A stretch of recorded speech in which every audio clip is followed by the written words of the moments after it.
शिक्षा मंत्री जी के आवास से कुछ प्रतिनिधि आए और उनके द्वारा बोला गया कि थोड़ा सा मंत्री जी का स्वास्थ्य अच्छा नहीं है और मंत्री जी अभी रांची आवास पर नहीं है और हम आपको वार्ता कराएंगे बहुत जल्द।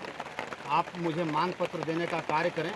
तो हमने उनसे बोला कि मंत्री जी से कम मोबाइल के माध्यम से भी सारे शिक्षक को संतुष्ट कराने का कार्य करें। तो उनके द्वारा बोला गया कि उनका तबीयत खराब है, अभी बात नहीं कर पाएंगे। तो इस परिस्थिति में हम सारे शिक्षक से यह अनुमति लेना चाहते हैं कि क्या उनकी बात को मान करके इस कार्यक्रम को स्थगित किया जाए। नहीं इसमें दूसरा हम बोलेंगे। तो इस परिस्थिति में हम ये बताना चाहते हैं आपको कि यह जो मांग है मंत्री जी को ही पूरा करना है और क्यों ना हम एक बार फिर से विश्वास करें। जिस प्रकार से लोग इतना दिन से विश्वास करते आ रहे हैं, अंदर लेके गया था, तो हम लोग बोलेंगे। हम लोग अभी जाएंगे 5 प्रतिनिधि, उनसे बात करेंगे और उन्हें मांग पत्र देंगे। और उनके द्वारा बोला भी जा रहा है, पदाधिकारी लोग भी यहाँ पर हैं, कि आपको वार्ता होगा और पदाधिकारियों के साथ होगा और आपका काम भी कराया जाएगा।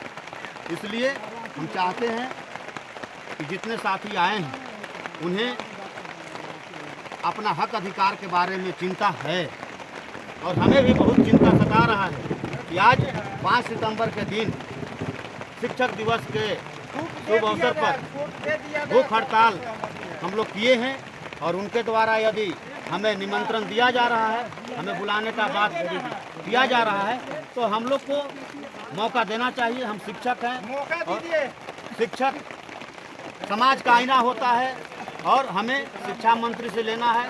हमें विश्वास भी है कि शिक्षा मंत्री जी मानदेय का जो यह अंतर है उसे बराबर करेंगे और हमें भी समान अधिकार देंगे।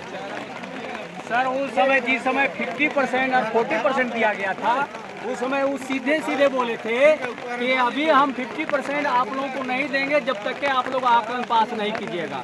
आकलन हम पास कर गए, तब 50% के अनुसार जो 10% उसके समतुल होना चाहिए, टेट के समतुल। इसलिए हमें टेट के समतुल मानदेय देना चाहिए। देखिए साथियों, आज मंत्री अस्वस्थ हैं, जिसका कारण से हम लोग को थोड़ा वार्ता नहीं की गई है। लेकिन उनका एसडीएम साहब कुछ देर पहले हमारे अध्यक्ष साहब और सचिव साहब कुछ सामग्रियों हेतु मंच से बाहर गए हुए थे। उस समय हम 2 साथी जो अभी हजारीबाग के हैं और हम रामगढ़ जिला के हैं, 2 साथी एसडीएम के द्वारा बुलाया गया था। हम लोग को शांतिपूर्ण अंदर लेकर के गए और बैठाएं और सम्मानजनक हम लोग से बात किए। बात में यही आया निष्कर्ष, वो आप हम लोग को जो मांग है वो लिख लिए हैं।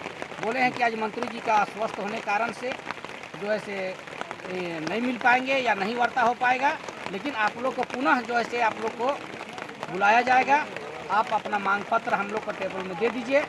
अभी उनका बेटी का भी बर्थडे था, जिसका कारण से छुट्टी निकले हुए हैं और उनका एक निजी कार्य था इसलिए छुट्टी निकल गए हैं। लेकिन ये आश्वस्त किए हैं, आश्वासन दिए हुए हैं। हम 2 साथियों के बीच उस समय थोड़ा खेद है कि हमारे प्रदेश अध्यक्ष, प्रदेश सचिव कुछ कार्य से कुछ सामग्री इकट्ठा करने हेतु मंच से बाहर गए हुए थे। इसलिए हम लोग का कार्यक्रम जो है भूख हड़ताल का सफल है और हम आशा और विश्वास से आप सबों को बताना चाहते हैं कि बहुत जल्द हमारे प्रदेश अध्यक्ष के साथी को बुला करके वार्ता होगी। देखिए, आज हम लोग जो है कि ये 5 सितंबर को भूख हड़ताल कार्यक्रम किए। आप तमाम साथियों के आए हुए को बहुत बहुत धन्यवाद, आभार। क्योंकि हम लोग कोई भी अगर कार्यक्रम करते हैं तो उसका अंततः जो परिणाम निकलता है वो वार्ता होता है। आज शिक्षा मंत्री जी यहाँ नहीं है, ये हम लोग के लिए थोड़ा दुखद है। वो किसी कारणवश से अपने पैतृक गांव लातेहार गए हुए हैं और जैसा कि मंत्री जी के अधिकारी लोग जो थे वो बोले कि आप लोग निश्चिंत रहिए, आप लोग को वार्ता कराया जाएगा 1-2 दिन के अंदर। और आपकी जो मांग है उनसे मंत्री जी परिचित भी हैं, उसका आश्वासन भी दिए हैं। लेकिन फिर भी जो आप लोग का जो पूर्णतः जो मांग है उस पर मंत्री जी बोले हैं कि हम आप लोगों साथियों से बात करेंगे। तो कहीं ना कहीं हम लोग को भी अब चाहिए कि थोड़ा सा अगर मंत्री जी अस्वस्थ हैं तो उनको समय दिया जाए क्योंकि अगर हर एक की जिद पर रहेंगे तो ये अच्छी बात नहीं है। अगर संघर्ष मोर्चा भी आंदोलन किया था तो वार्ता के टेबल पर जाकर समाप्त हुआ था। तो आकलन पास आते हुए भी अगर आज इस बारिश में हम लोग बैठे हैं तो निश्चित तौर पर हमको मंत्री जी को समय देना चाहिए, 1-2 दिन का समय देना चाहिए, और हम लोग जो भी सक्रिय साथी हैं फिर उनसे मिलने का प्रयास करेंगे और आगे की जो भी रणनीति होगी या जो भी वार्ता होगा उसको सारे साथियों से साझा किया जाएगा। और तब जा कर के जो है कि सारे लोग अगर संतुष्ट होंगे, उसके बाद भी अगर आप लोग संतुष्ट न होंगे तो पुनः आकलन संगठन अपना कार्यक्रम करने के लिए तैयार रहेगा। इसकी जो है कि हम आश्वस्त करते हैं। और आज इन्हीं सब बातों के साथ जो है आज की कार्यक्रम भूख हड़ताल जो कार्यक्रम के है इसकी समाप्ति की भी घोषणा की जाती है। आप तमाम साथियों जो आए हुए हैं उनको बहुत बहुत धन्यवाद, आभार। जी।